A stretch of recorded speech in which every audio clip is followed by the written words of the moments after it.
Hi, I'm Professor Beck Strah. And I'm Professor Eric Bronson, and you're listening to Prison Breakdown. 2, 3, break! Hate to spoil his fun, but we're gonna bust out of here. 2, 3, break! I'm locked in here with you.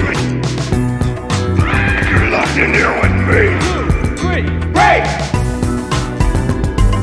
I can honestly say I'm a changed man. No danger to society here. God's honest truth. 2, 3, break! I'm not leaving this cell.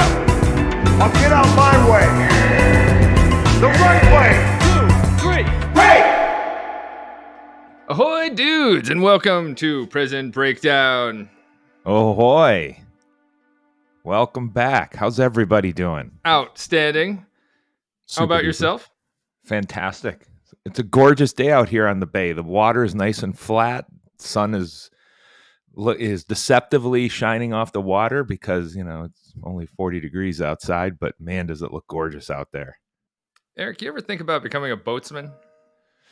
Yeah, unfortunately, we don't have deep pockets. So, but yeah, I would love to be out there on the water. That's kind of my happy place. Get one of those fun, anything. Just give me a raft and I'll hang out on the water and I'll be a happy man. It's kind of a happy place out there, be out there with my thoughts. It's kind of dangerous, but it's great. So, yeah. I could see you becoming a boatsman. I think you've got it in you. Yeah, although there is one small problem, the motion sickness. Oh, you get seasick. Oh yeah, horrible. I ruined a deep sea fishing trip with my parents one time down in Florida. We went off on the Atlantic. I think we were in Daytona. I don't know. We went out and I don't know. We had been out probably for about 2.5 hours, and I decided to, we're sitting there fishing, and all of a sudden, I guess I was gonna go chumming for some fish or sharks, and right over the edge, and just all kinds of awful vomit, and lots of entertainment for the other passengers on the boat. So, but the thing is, I was a trooper. I didn't stop fishing. You can't waste that kind of money when you're deep sea fishing just because you got a little tummy ache. But I don't know, that can ruin your day. That can, make yourself miserable. Yeah, exactly. The motion sickness is just awful. And the only thing that cures it is sleeping. So that was a long damn day. Tell me, does it attract the fishes when you yak off the side of a boat? I don't know. I can't remember. That was, a long time ago. That was in my early 20s, and I don't have great memory of what was going on when I was in my early 20s. I'm really starting to get up there. Next birthday, I get my AARP card. Oh, snap. Yeah. Wow. I'm old. Yeah. So you two youngsters, I don't know. You can probably remember your 20s, but it's getting hard for me. I have trouble remembering yesterday. You think it's the concussions? It could be. I don't know. It could be just the beatings we take from our students, asking for a point here, a point there on their exams. Oh, just scrimping. Yes. Yeah. Yes. They're little. They nickel and dime me. Yeah, exactly. Can I get 2 points for this? Yeah. Well, speaking of yesterday, even though I can't remember stuff, there's some interesting things happening in Washington yesterday. So it's time for, I think, a little news off the razor wire. Fresh news, hot off the razor wire. All right. So in a shocker, of course, heavy emphasis on sarcasm there. The Supreme Court on Monday refused to weigh in on an inmate who was locked up in solitary confinement from 2013 to 2016. And they refused to weigh in on his case because he was solitary confinement, and in Illinois, they denied him any exercise for a 3-year period. And so he was suing the state, saying that they violated his right not to be inflicted with cruel and unusual punishment under the Constitution's 8th Amendment. And court had a 6-3 conservative majority. Again, another shocker, right along party lines. And it really is. You had the 3 liberal judges who said, this was unusually severe, and then you had, the 6 conservative judges who said this is not something that they need to take action on. So, it's really a disappointing situation that they aren't going to look at something when it's definitely impacts somebody's mental health. And this is an inmate who was already experiencing mental health issues. His name is Michael Johnson, who initially started off representing himself in the court system, which is, it's pretty impressive that he was able to get any type of traction in the courts by representing himself. But eventually he was able to hire some other lawyers when they were able to see what was going on in his case. But it's really a sad situation that, somebody who has mental health issues, locked up inside solitary confinement, isn't getting any exercise for 3 years. Right? Think about how much that would break your brain. Oh, yeah. Yeah, definitely. But the fact that they won't even hear the case and listen to it, that's really sad. I mean, that's something that definitely needs to be talked about, is individuals who are locked up in solitary confinement. We need to figure out ways to stimulate their mind a little bit. It's so damaging. I understand that people do things inside prisons to be locked up inside the prison within the prison, but we need to come up with a better model of how to handle those issues, because it's just so dangerous for their mental health. What if we gave them like word searches every day? Sudokus? Will that fix the problem? Yeah. Maybe a crossword puzzle here and there. Something, right? Give them something to stimulate their minds. That would certainly help. Something. Yes.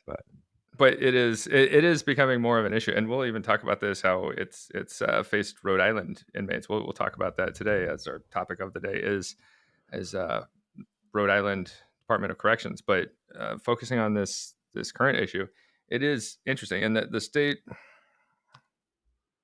the Supreme Court has had so many issues with facing corrections over time. The U.S. Supreme Court, and for so long they were hands off. They said, nah, let's let other branches of government handle it. And in more recent years, they have been generally still hands off in a different way, where they say, we're not actually qualified to weigh in on prisons. Let's leave that up to prison administrators to figure out.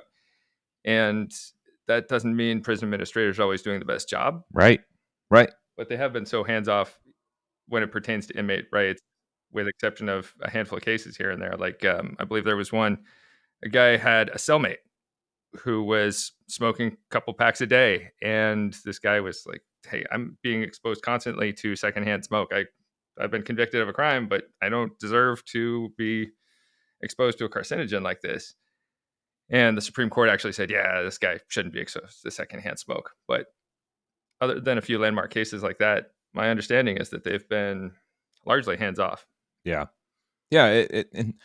And on one hand, I can see that, because I'm sure, as two individuals who have worked in those institutions, when lawmakers and judges, change the law or impact the law or do anything having to do with, the way prisons need to operate or inmates need to be handled, whatever it might be, They don't see the impact of it because it doesn't, in fact, it's not have any direct impact on their lives. It does on the people who work there, and it does on the inmates. So I can see why they could say, "Hey, we need to be hands off." But when it comes to things like this, where we are looking at, a right here, that they should not be subjected to cruel and unusual punishment. I think it'd be a pretty hardcore person to say that, yeah, there's nothing cruel and unusual about not letting them get outside for 3 years. And even, I don't know how many different, supermax or high security type of institutions you've been to where they've had these exercise yards, if you want to call it that, whatever the heck they are. I remember down in Texas, they take them from their cell down to a 12-foot by 12-foot by 12-foot cage. And they were isolated in net, but they could move around. They could do things. But that was what the recreation was. It was simply move them from their cell to a 12-foot by 12-foot by 12-foot cage, so that they could get some form of exercise and be outside in the sunlight a little bit, which I'm, again, only for an hour, a couple times a week, but it was something that the inmates were very grateful for, and they were able to exercise and, help them keep their sanity. Yeah, absolutely. And I've not actually had the opportunity to tour any kind of supermax facility before. I've been to maybe a dozen or more prison tours, but never anything supermax. Something like that would be fascinating to see. I think it was a LeBlanc unit down in Texas. I think that was the name. It's like the black box within the black box. Yeah, definitely. It's really, it's a different. It's it's sad, but you understand it's necessary at times, for the safety and security of the institution and the staff that work there. But it's you can just see the folks that are in those places just deteriorating quickly. Have you been on a death row? Is it similar on death row that you've seen?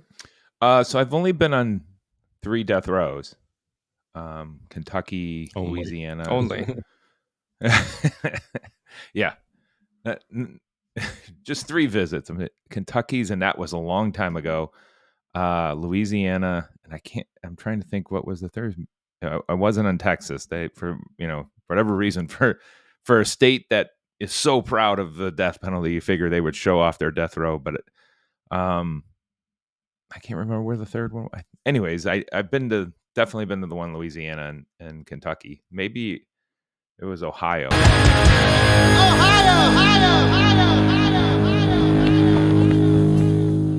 I can't remember, but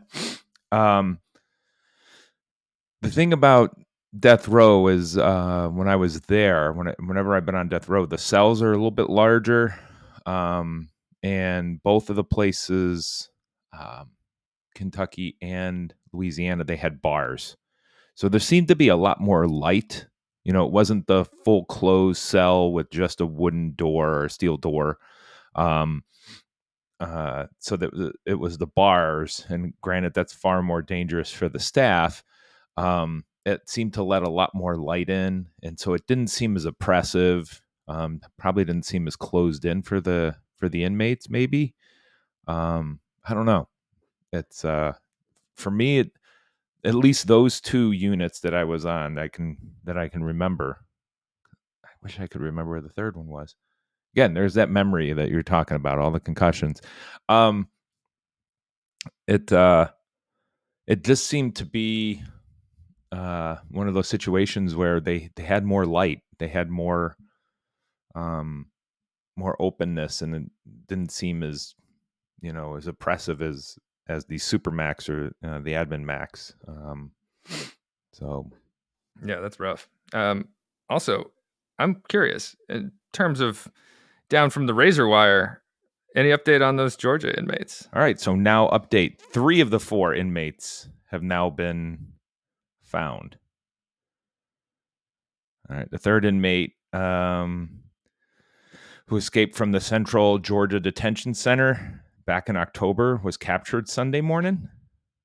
in Augusta, Georgia.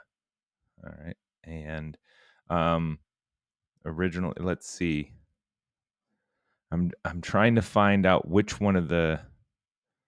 It looks like the individual who Joey Fournier is still missing, and he was the one who was suspected of. I believe he was suspected of murder or being held for murder charges.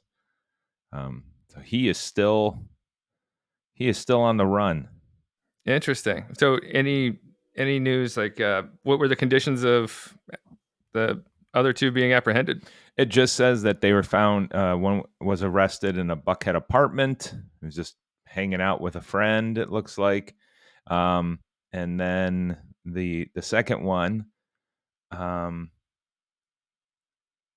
the second one was arrested also in an apartment, and so it just looks like they were able to track them down, do a little bit of surveillance, and find them. It doesn't look like anything dramatic happened, and they were, based on surveillance, were able to find them and close in on them and arrest them without incident, which I'm sure they're going to be held in a much more secure facility or in a much more secure place in the facility than before. But it's if we think about we're going on a month now that the four of them escaped, because it was October 16th, so we're almost at a full month. This is kind of shocking that this individual has been Right. Does it stay out that long? Yeah. I mean, you never hear about that. You hear 8 hours, 6 hours. They went right to their wife's house or their girlfriend's house or their mom's house, and they bust them. But this guy, he's 52 years old. White man with gray hair and blue eyes, standing 5'9" tall and weighing 140 pounds. Oh, that's kind of thin. Oh, and he kind of thin, yeah. Maybe he He's blew a slight away. build. Yeah, he blew over into Alabama or something. I don't know. But they're offering $17,000 for information that leads to his arrest. So if we had that information, we could find out a little bit about him. Yeah, we become the bounty hunter cast. Exactly. That could be us. We'll be cool. Yep. Sounds good to me. Yeah, so that's all the razor wire news that we have. Thank you for that update. Absolutely. All the news that's fit to be heard here. Shall we move on to the topic of the day? Absolutely. The Rhode Island Department of Corrections. Let's do it. Let's do it. Let's start from the top. So, Rhode Island.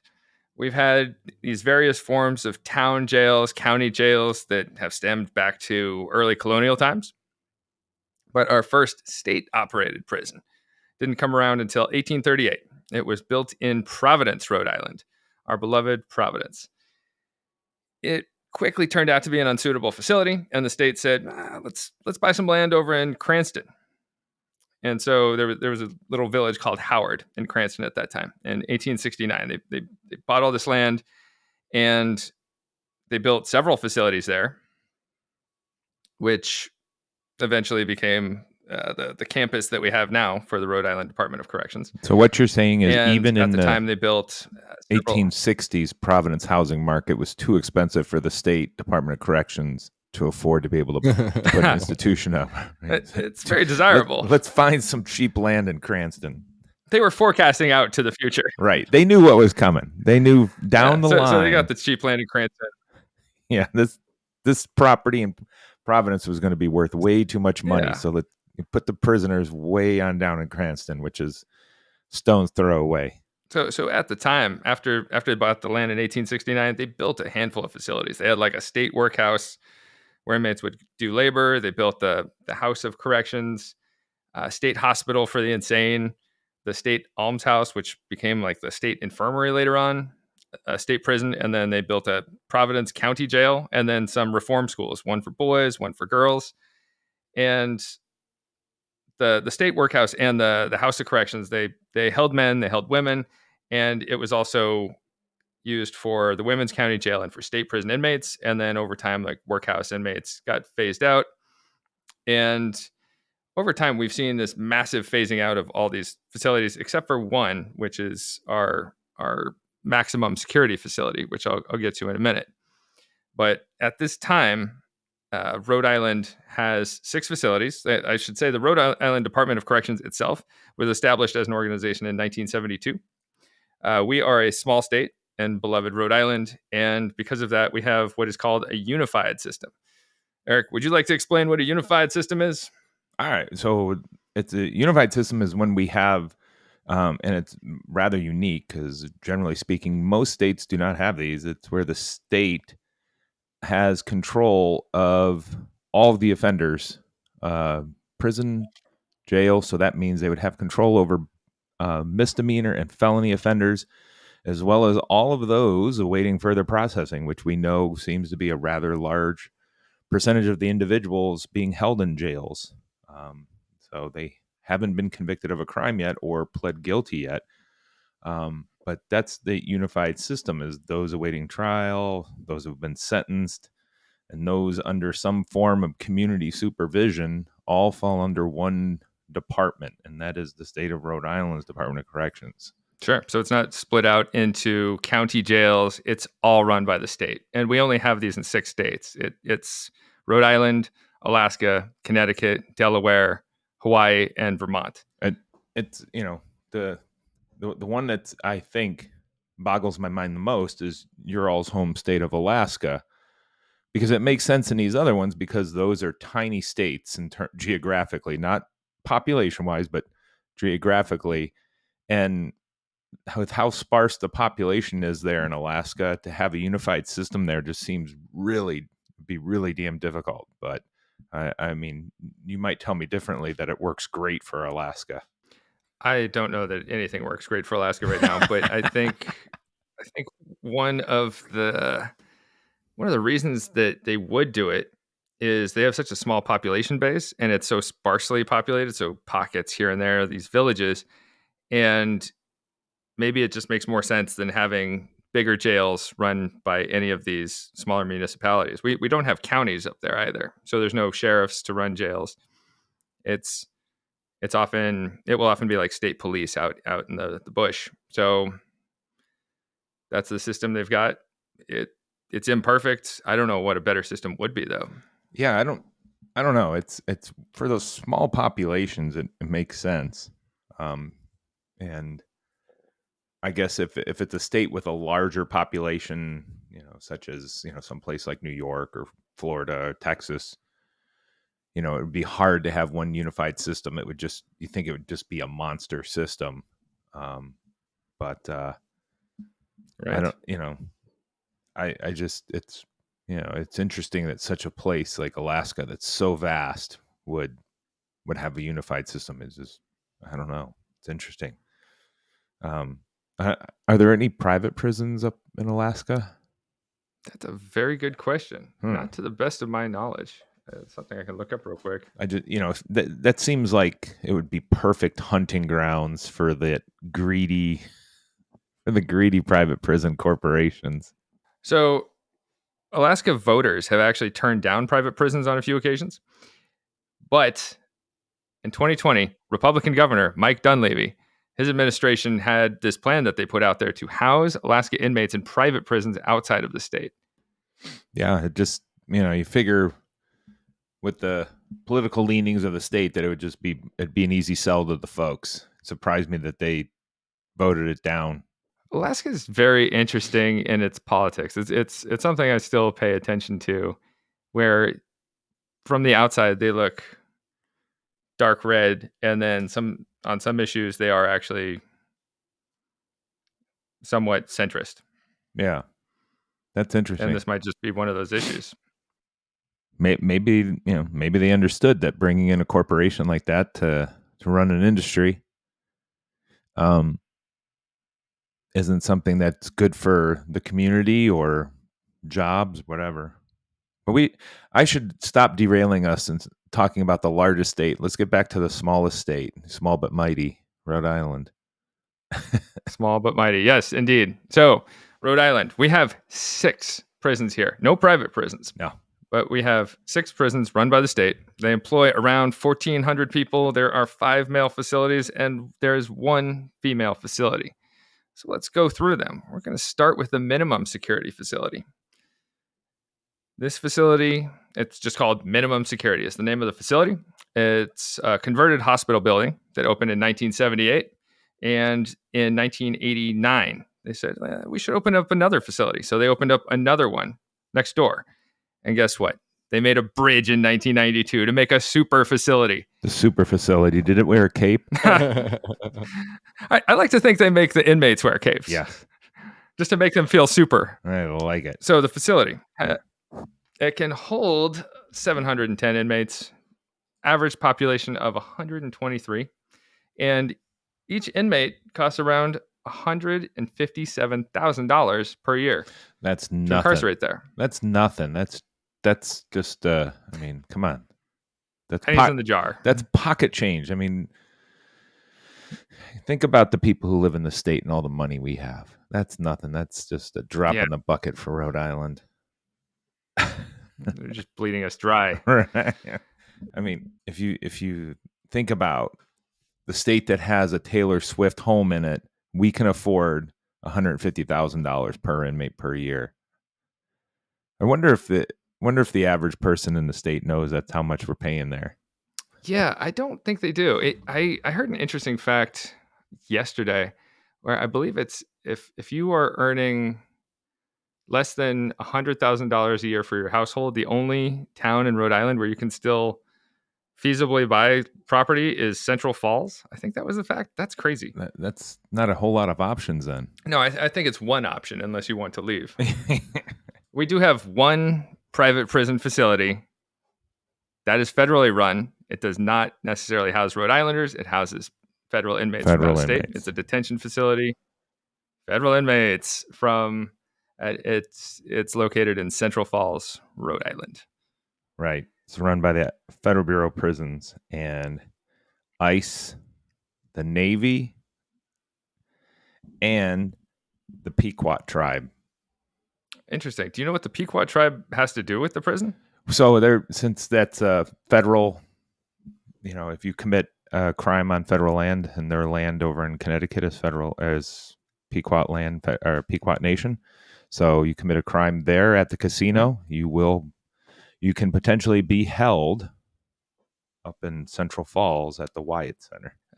Back to the minimum security discussion. So all offenders at the minimum security facility are either employed at the institution or they are on work release unless they are medically certified as unable to work.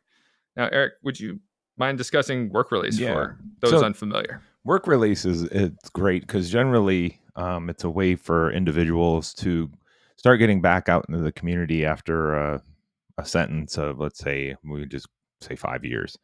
So they've been locked up at medium, probably worked their way down with good behavior, completion of programs, whether they got their degree, GED, maybe picked up a certificate while they were incarcerated at the working, learned how to use the HVAC system and install HVAC. And so now this work release program gets them in touch with companies here in Rhode Island that will help them get that start. So they will hire them and they'll go out during the day for 5 days a week and work in the community or at the state with a private company, and they will assist them by keeping them employed for a few months and prior to their release into society. And then a lot of times these turn into permanent jobs or just strong recommendations or resume builders for a lot of these individuals that don't have a resume at all other than their work release program. So they're really good programs in that they're reintroducing the individuals into society rather than keeping them caged up all day. That's pretty cool. I think maybe we should play with those ideas more for like on a wider scale, not just minimum security. Yeah. Maybe we look at medium security. You're on good behavior. You've had a good record. Let's do something. Let's Definitely. get you back out there. Let's get you some degree of autonomy. Let's get you some job skills. Yeah. Because we are wasting so much human potential. Right. Right. And So it's not like that's they're work just release. throwing these individuals out into any type of job. They're picking career fields where uh, the industry will hire ex cons that have been locked up for a given time period or on probation or parole, and so they're picking and choosing which industry to put them to work at. So it makes a lot of sense, which ones they're moving them towards. And again, it's great to put them out there in society and get them working. Absolutely agree. And of the inmates there who are not employed, they're either seeking employment or they are working on some kind of public service project for the facility, rehabilitating like a government building, refurbishing it, or I don't know, patching a pothole, something like that, something for the state. So that is our minimum security facility. The next facility we are going to be discussing is the John J. Moran Medium Security Facility, which Eric and I recently had the chance to tour. There's a lot to say about the facility. Yeah, it's actually it's a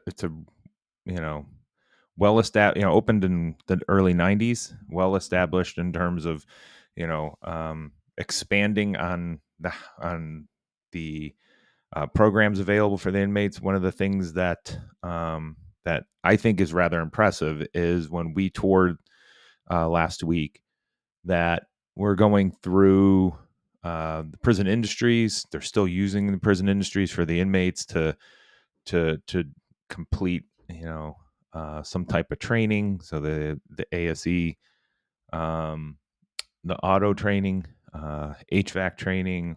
I really love the that they can go through there and get a culinary certificate in food industry. That's something that I think is really going to assist the individuals when they return to society. And I think that one hallway that we walked down over in the programs area, I think was really shocking to the students, and that how clean everything was.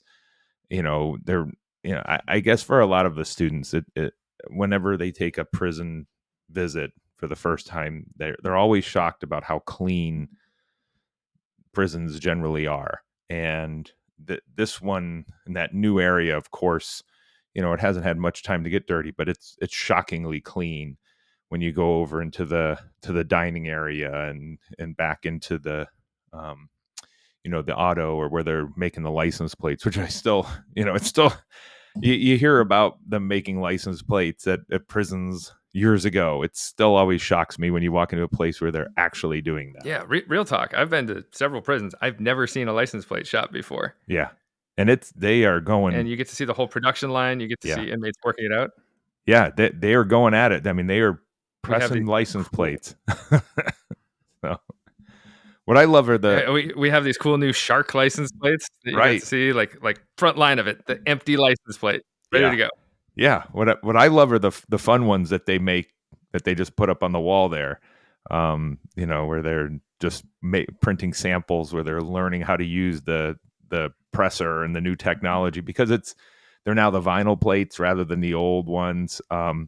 So it was, I remember last year, the year before, when they transitioned over to that new technology. It was a big deal at the prison getting all of that in so that they could properly press those plates. It was excuse me, it was something that really seemed to take a while to get going. Now they're going at it, and they're just rolling out plates. They're ready to get those cars out there on the road. Yeah, really cool to see that. I was also impressed by their upholstery shop. Was fascinating, where they restore furniture. Their auto body shop, super interesting. They've got all these tools, some state of the art equipment, and inmates are allowed to check out the tool, and you see this outline of where the tool is on the wall. So at the end of the day, they can run an inventory. They make sure every knife in the kitchen is accounted for and going back right where it came from. Every soup ladle, everything, is going back where it came from, fitting this notch on the wall. And if something's missing, then nobody moves, and they search everybody for it. They make sure that everything is accounted for. It's It's really a good idea for security. Yeah, I wish I was that organized where I could have a shadow board of all my tools and just know where things are supposed to go, but they just get thrown and there's a wrench there, there's a hammer over there. So and I'm just as bad as the kids with them. They just, who the hell knows where they're going to end up. So, but man, that is, I mean, you think about again, another thing that shocked the students was the access to the tools and the access to the cutlery over there in dining. But again, when they see how well organized it is, I think it makes a whole lot of sense that look, we're teaching them how to use these things for when they get out. Sure, it could be used as a weapon, but the prison system, the DOC is doing a good job of tracking all of those tools and the cutlery or whatever, the utensils inside the dining hall. Absolutely. And they've got the kitchen itself is state-of-the-art $2 million kitchen where they're showing inmates how to make meals, and inmates are plating meals and cooking for the entire facility, which is crazy to think about when there's this average population of roughly 750 inmates. That's a lot of people to be cooking for. Yeah, it is. It is. It's a real, you're really moving people through there. And you if you're able to do it without a hitch, which they do 3 times a day for the most part, the people who are preparing those meals, which are obviously the inmates, are learning some really valuable skills on how to prepare food for large numbers of people. And it's a good thing that they came up with that that school in there for the culinary arts, so that they can walk out of there with something saying, hey, this is something I'm prepared to do. I can definitely work in the food industry when I leave. But it's also what it was impressive to see the way they run the dining hall. I don't know if you were, when you walked through, if you were there during a meal, but the way they file in, it's that Hollywood idea that it's just like a restaurant where the inmate can go get their food and then pick where to sit. They I think for a lot of folks, finding out when they eat or they grab their food and they sit down at the first available seat. They don't just wander around the dining hall so they can pick and choose who they're dining with. It's it's really an organized set of just simply the rules that they need to follow, but the set of the architecture, I guess you could say, of the dining hall is in a very specific way to try and maintain safety and organization within that. Or I mean, they just walk in and they immediately sit down and have to have a few minutes to eat, and then when they're done, they can't just hang out. They gotta get up and get back outside and head towards something. That's exactly how we ran it in Washington State as well, where inmates grab a tray, they sit down at the next available seat. There's no picking and choosing. It's not about sitting by your buddies. You just sit down at the next available seat, eat, get out. Yeah. Well, so probably a better idea for safety and security. Yeah, and you got to figure the inmates have got to learn. I'm sure it doesn't take them long that, okay, we're just going to line up with who we want to sit with. And that way, as they go through and pick up their tray, because again, it's not like they're not going to, what the hell's the name of that awful, Golden Corral, right? They're not going to Golden Corral where they get to pick and choose from a buffet. They're grabbing their tray and they're going and sitting down, and then dumping it at the end after they've eaten. And so it's an assembly line type setup, which moves pretty quickly. Real talk. I've never been to a Golden Corral. What's it like? There's reason why I had trouble remembering the name. I've been there once. Don't go back. Unmemorable. Right. It's not like all the wings you ate with your friend last night. It's it was. Oh yes, I got about 23 in the tank, and they said the record. So if you set the record, you get your meal for free. The record, 55 wings by one person. That's a lot of wings. That is. That's a lot of wings. That's a lot of wings. I would feel rough the next day. Yeah, I think I'd feel rough right away. And is that I think it's a wings? state of mind. Yeah. Is that in a certain time limit? Is it you have to eat it in like an hour? I believe it runs from 7 p.m. to 9 p.m. So you have 2 hours to do it. Okay. Huh. That's a lot of wings to eat. My goodness. It is, but wings are smaller than like the hot dogs. If you think about hot dog eating contests and what people have managed to do to their bodies for those situations, Yeah. I think it's doable to beat that. Not me, but someone braver than myself can handle it. Well, it's one of the places that when I moved to Amarillo, that was one of my favorites, the Big Texan, right along Interstate 40. If you could, in an hour, eat a 72-ounce steak, it was free. You think about it, that's 4.5 pounds. I mean, you're eating a roast. It's 4.5 pounds of meat. Incredible. Did you ever try? Oh, hell no. No way. No way. I mean, that's my God. So it's not only that you have to eat the 72-ounce steak plus I think like shrimp cocktail, a dinner roll, and a baked potato or something, and you got to drink. You have to complete, which is a drink's not the hard part because the people who know what they're doing, will have put some food in their mouth and have some, drink it down. They eat it very quickly. I'm sure I'd never get close. But it was a spectacle. They put you up on a stage and they have a clock behind you and everybody cheers you on. Like I said, it's a spectacle. That's unbelievably cool. I would love to watch something like that. Just whether somebody wins or loses. I mean, everybody loses from it, but like Right. whether you succeed or fail, I guess is the better term. Right.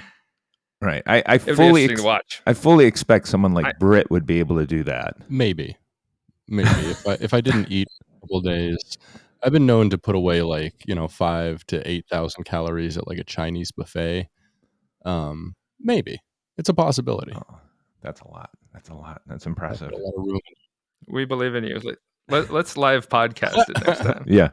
I'll just record it on my phone and there'll be a mysterious 2-hour-long podcast that comes up and it's just like me burping and farting a bunch. Bonus episode. Yeah. That's what mm-hmm. So one thing that really impressed me at the Medium Security Facility, going back to this, switching tracks again, was the dog program. Yes. The dog program is run by an organization called Needs, I believe. Yes. We got to see a dog trainer. We got to see some of the inmates with the dogs. And we got to see the dog. One dog opened a door and then he turned on a light switch and turned off a light switch. So they're training service dogs for persons with disabilities. And this particular dog, I believe, was almost ready to go. I believe it was his last day at the facility. His trainer was up in his room crying, apparently, because he was devastated. He'd spent 1.5 years with this dog who was being taken out of his hands, but the dog's going to a good cause, helping a high school student with physical disability. And they train these dogs every day. They get to work with them constantly, and they get to be their buddies. And I asked one of the inmates who was training the dogs, like, what is this? What does training the dog do for you? Like, what does this do for your mental state in the prison? And he said, that's an interesting question. And I think,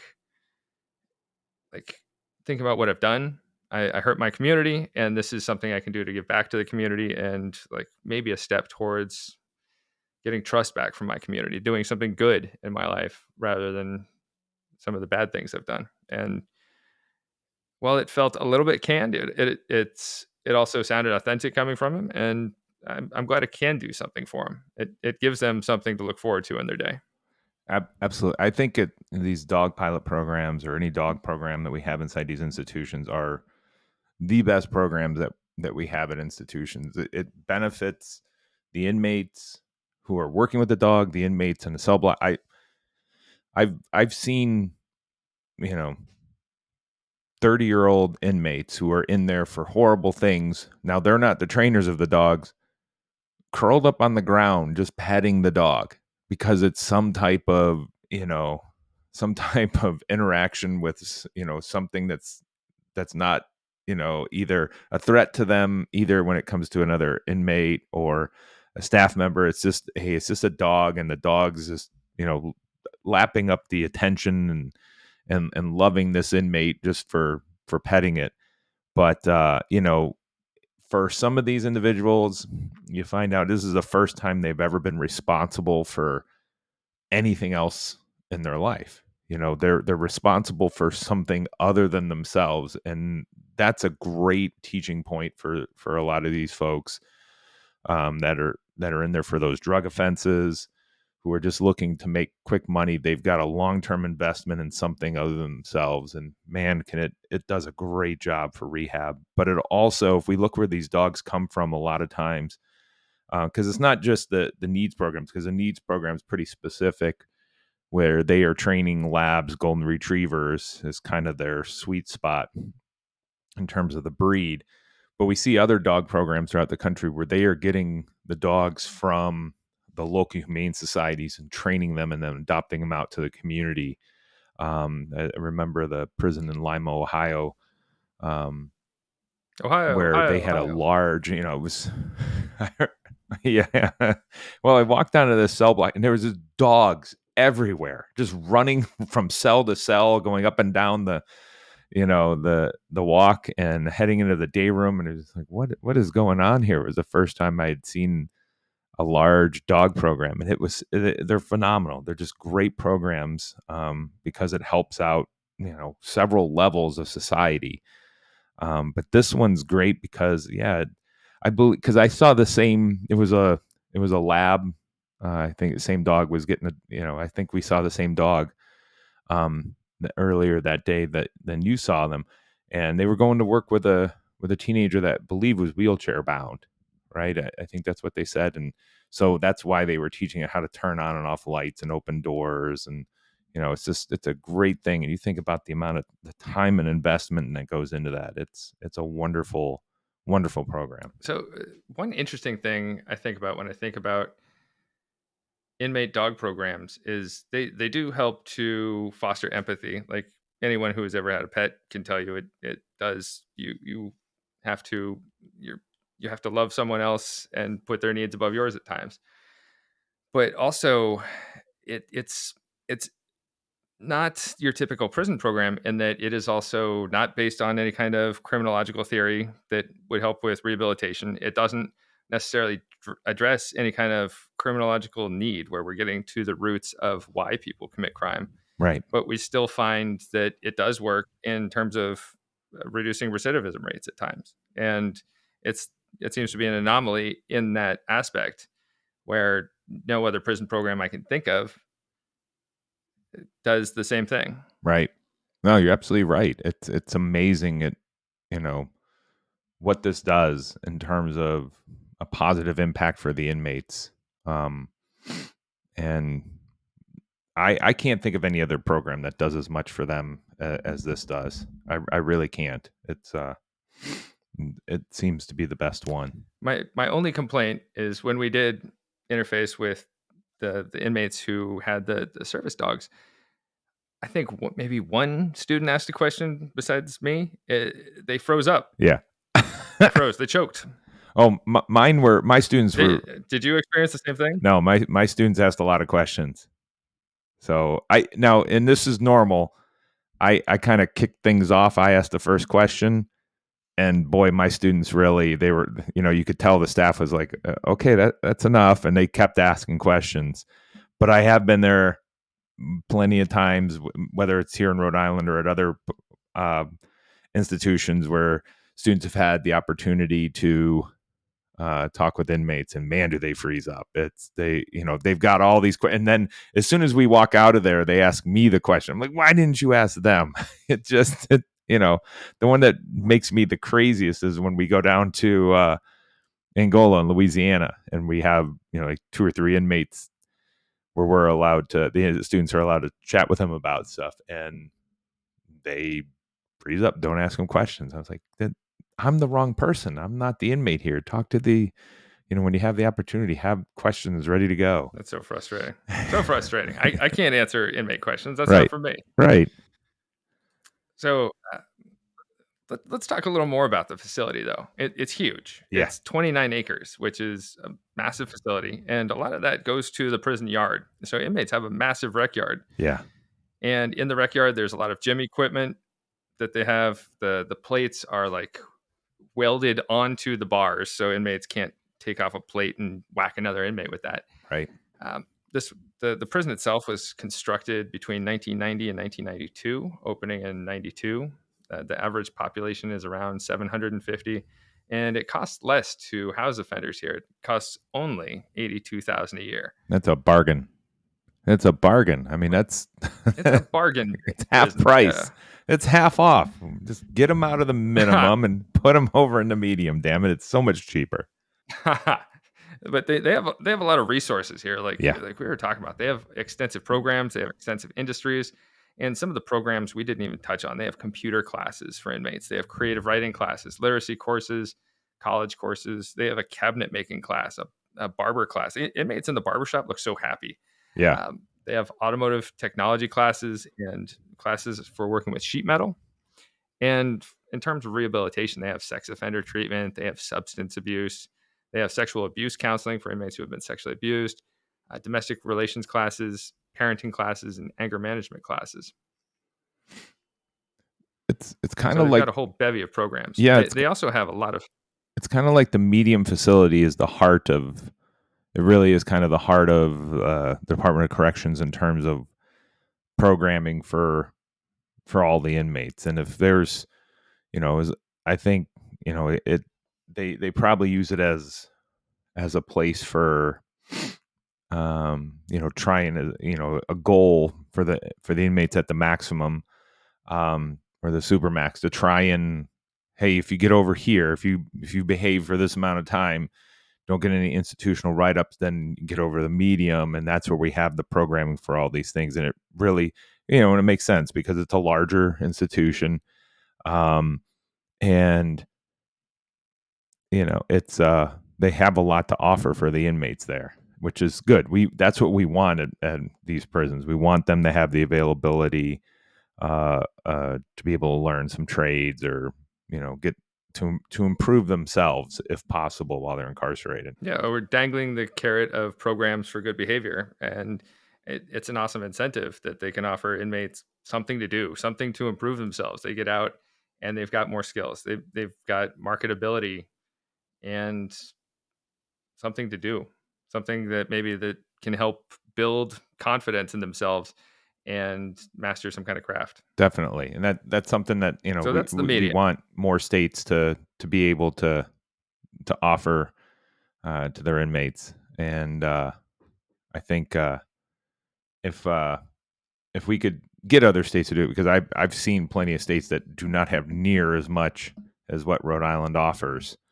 If we could actually get people to understand why it's important, because these individuals are coming back out in society. We want them to have the opportunity to improve themselves. Yeah, offer them some kinds of skills, some kinds of training, so that they have a better chance of reintegration when they get back out. Yeah. So that's our medium security facility. We're going to move on to the high security center.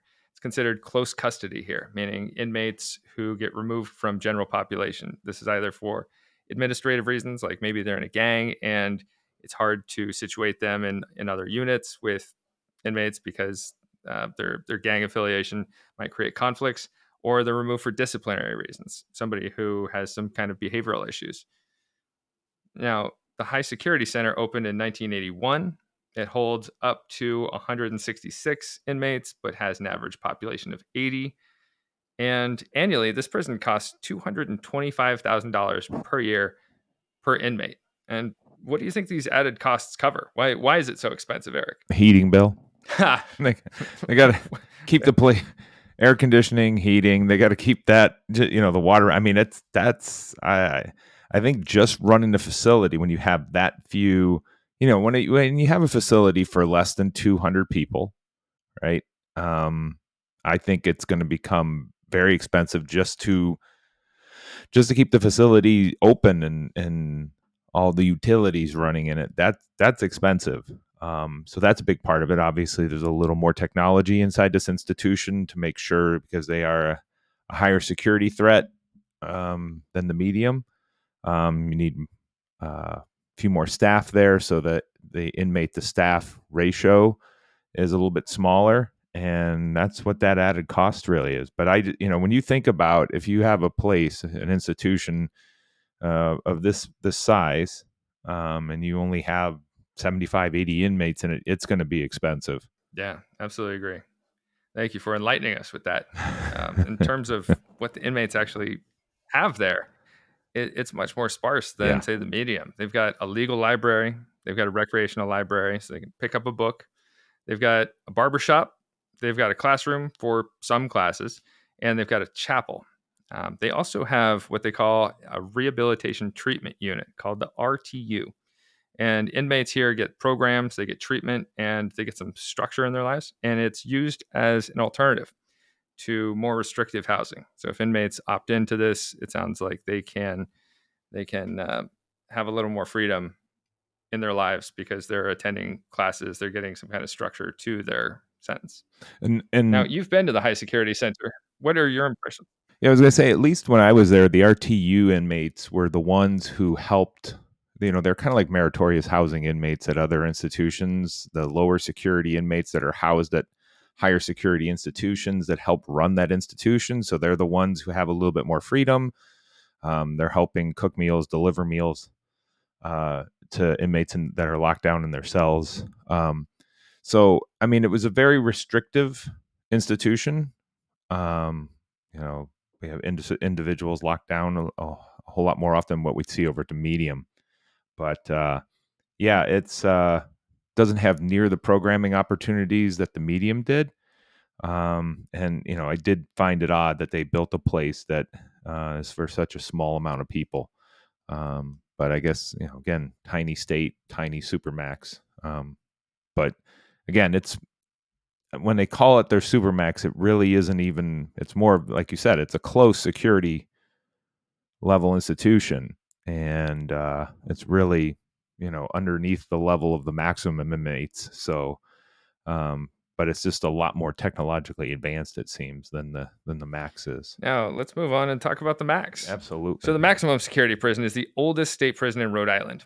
It opened in 1878, just 9 years after the land was purchased in Cranston, and it looks like an old castle. Yeah. It is modeled on the Auburn style of construction. And Eric, what can you tell us about the Auburn model of prison? So the Auburn style was the competitive, and I think that's interesting that we have competitive architecture styles of prisons in the history of the United States, but we had the Philadelphia model, which was a design similar to a bicycle wheel, where we had the cells lined on the outside of the cell block or of the walkway, and it went out like the spokes on a wheel, versus the Auburn style, which took over the country here in the United States, because we were building bigger and better and cheaper, putting prisons inside of prisons. So it's where we could put the tiers of cells. So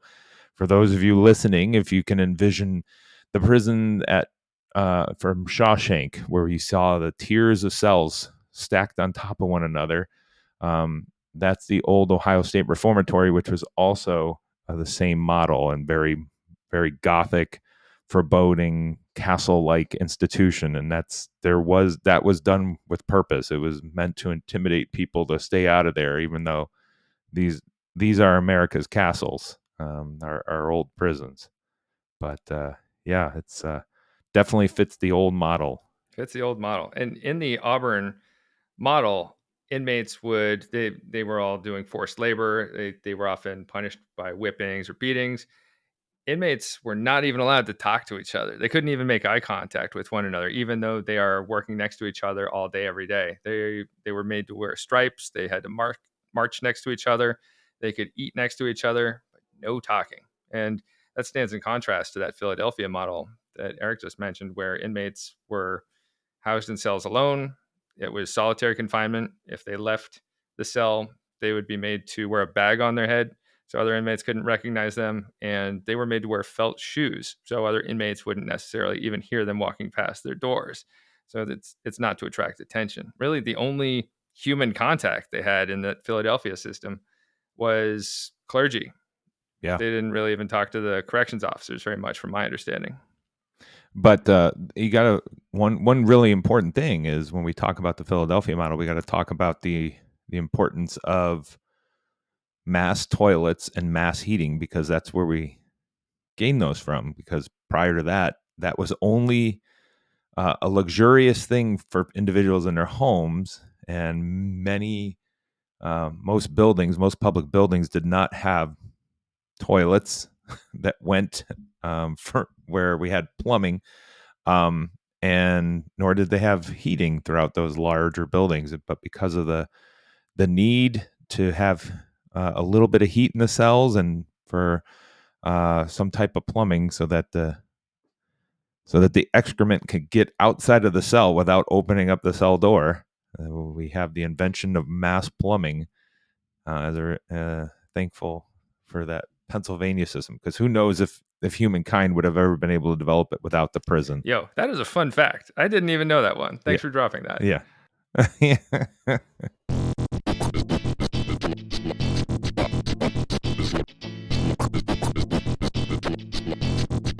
Two, three. Break!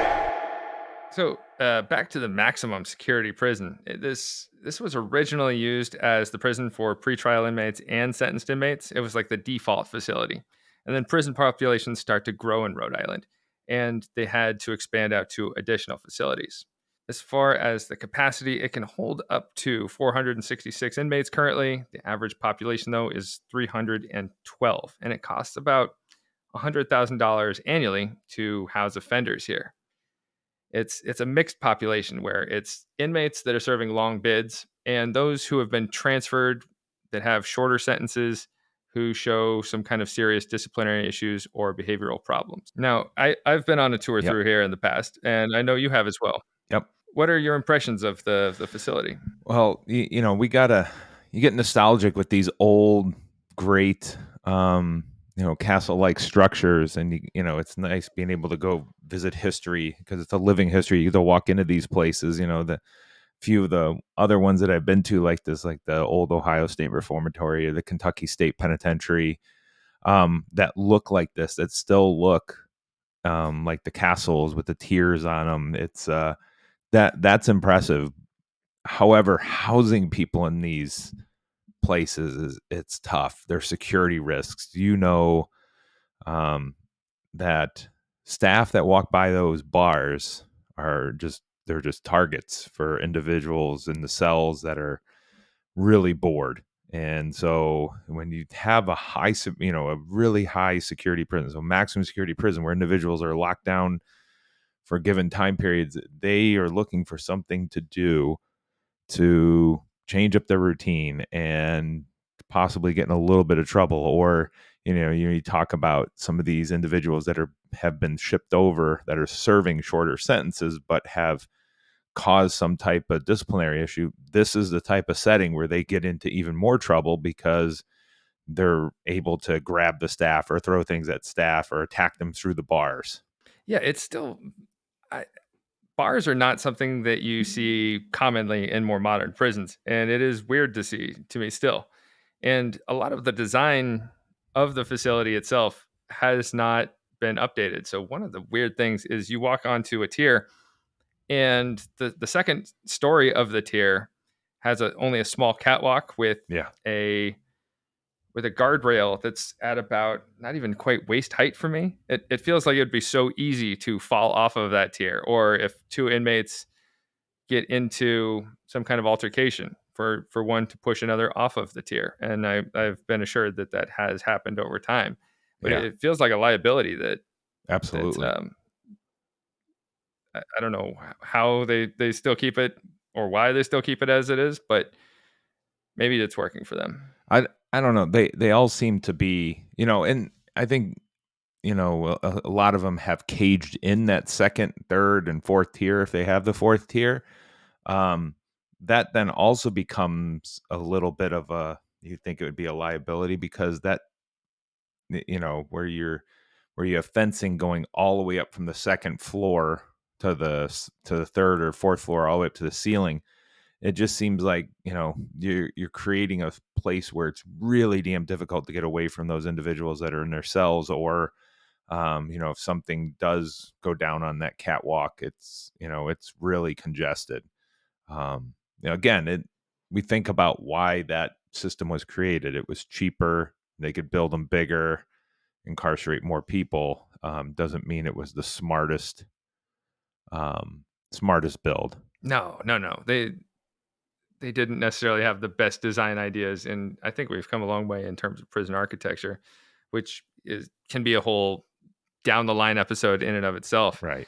There's so much to talk about with prison architecture, but in terms of the design, it's something that we maybe learn from our mistakes and hopefully are getting better at in terms of safety and security for both inmates and staff alike. Yep. Because that's one of the biggest things is, we're not just talking about staff safety, we're inmate security and safety as well, because those catwalks are dangerous places. Yeah. Just because you're sent to prison does not mean that there should be any compromise in a person's safety. They're still a person. Absolutely. Now, the maximum security facility, they employ 190 inmates, and you're going to see this in many facilities, but they help run the facility by working in the kitchen, working in the laundry, working in the barber shop, the library, and then they have porters, these inmates who are working in the housing modules, the recreation areas, and the industries. And industries here, they've got a print shop and a carpenter shop. So not nearly as much as we have to offer in medium, but these are also inmates who are given fewer privileges because they are in maximum. Yeah. Yeah, but it's good that they still have some things available to them so that they can give them some opportunity to work, learn some skills, maybe get a certificate of some type. So it's still good that they have something available to them. Yeah, completely agree. Inmates need something to do, and something like they need outlets to learn. Now, if we're going to talk about security for the facility, they have 5 observation towers. They have a double chain link security fence with razor wire, and they have an electronic system that can detect any kind of escape attempts. Now, I don't know if you heard about it, but there was a major incident here in August. Did you catch wind of this? No, we did not. So it was described by an officer as a riot. If you look to any of the news on it, it says, no, this was not a riot. But it was a major incident that was prompted by a fight. It was a fight between 2 inmates out on the yard, different gangs, some kind of fight prompted by gang affiliations. And an inmate hit another inmate, knocked him out, and broke his jaw. So officers rushed in to break up the fight, and inmates refused to lock down. And so this could have been like a Harrier situation. Thankfully, they were able to contain and control the inmates, get them back inside. But at the time, Cranston police showed up and Rhode Island State Police showed up outside the facility for backup. They didn't enter, but they showed up. And one corrections officer did get injured in the scuffle and received minor injuries, but he was checked out and released from the infirmary. No, that's or I should say, he was checked out and released from the hospital. So that's what I've got for the maximum. We will pick up next time to talk about the intake service center, the women's facility, and some of the current issues we're looking at with Rhode Island DOC at the present. All right. So we're in for another 2-parter. Fantastic. That's how big the Rhode Island Department of Corrections is. Wait. But before we go, we have a movie minute. I think it's time for a movie minute. Movie minute. 60 seconds with producer Britt to talk about movies. Producer Britt, let's put 60 seconds on the clock. So this week, I watched 1990's Arachnophobia, directed by Frank Marshall, legendary producer for Steven Spielberg and others. Jeff Daniels is a wine-loving doctor who moves to a small town in California that gets invaded by South American killer spiders.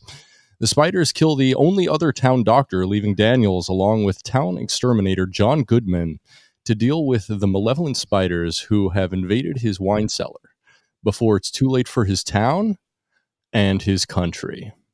I don't know, 2.5 out of 5. It sucks. It's silly. It's stupid, but it's fun.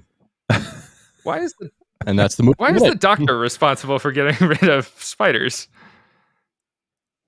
I don't know, because they're in his house eventually. I guess that's kind of the big twist, is they're living in his wine cellar, but it's not a big twist. It telegraphs it from the entire movie away. Okay, so you say give it a miss. I don't know. It's amazing. It's amazing that that these little creatures have become the total fear of so many people in society. I don't know. I just don't find them that terrifying. Yo, spiders are spooky, dude. I don't know about you. When I see a big one, like what, a spider bigger than like a quarter is enough to go, and give me a real startle. If they're crawling on me, then yeah, but otherwise, it's no big deal. They're just, especially around here, we've only got like 2 types of poisonous spiders, and like neither of them are that lethal. So I don't know. They're just there doing their thing, eating all the flies and stuff. They're doing a service for us. Right. Leave them alone. But you're a goth. Exactly. You command spiders. I do. Yeah. During the pandemic, I was driving to work every day, and one day I just got in my car, and in my passenger seat there's a spider web and a spider sitting on it. And I was like, "Hey, what's up, spider buddy?" And no one, it was a pandemic, so no one used my passenger seat for months and months. And so I just let the spider live there for months. And then one day I found him curled up dead in the cup holder, and I was like, "R.I.P. little spider friend." I like that. That's magnanimous of you. Yeah. That's the only time I've ever really had a jump from a spider is this is lots of stories from Texas, right? Is I just happened to be out jogging one day in Amarillo, and I'm running along, and I there out of the corner of my eye, because when you're jogging, you're always looking out in front of you. You're not staring straight down at the ground. I think I see a leaf blow across the road, and then it hits me. This is West Texas. There's no trees. There's no leaves. And I looked down, and it was a tarantula. And it's definitely the highest I've ever jumped in my life. And I don't know. I shrieked like a little kindergartner. But when I told the people around me about the story, they said, "Oh, well, did you see its mate?" What? And they said, "Yeah, it's migration season. They'll be together, its mate, and then there'll be a bunch of others." And at first I was like, "God, they're just messing with me. They're just trying to screw with the fool from up north." But no, sure enough, they have a mass migration of tarantulas that you'll just see hundreds of them going across a road, moving to the other side of the road. But I only saw that one, but it was big enough that it was about the size of your hand, and definitely surprised me. But other than that, I think I've been okay.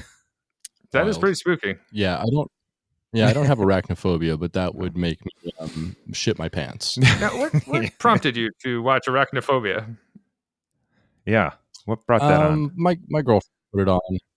Yeah, and it was a dumb movie. I was working at the time, but I was like, you know what, this looks too dumb to ignore. So. All right, this has been Movie Minute. Movie minute. It's something nice to take us out of the sourness of prison sometimes. Sure. The CG world is dark, so we need something to lift us out of there. Yes, and it's a promising new segment. Britt watches a good amount of movies, and I'm sure we'll have some good stuff. Until next time, this has been Prison Breakdown. Please rate 5 stars and subscribe. I'm Professor Beck Strah. And I'm Professor Eric Bronson. Until next time, it's lights out.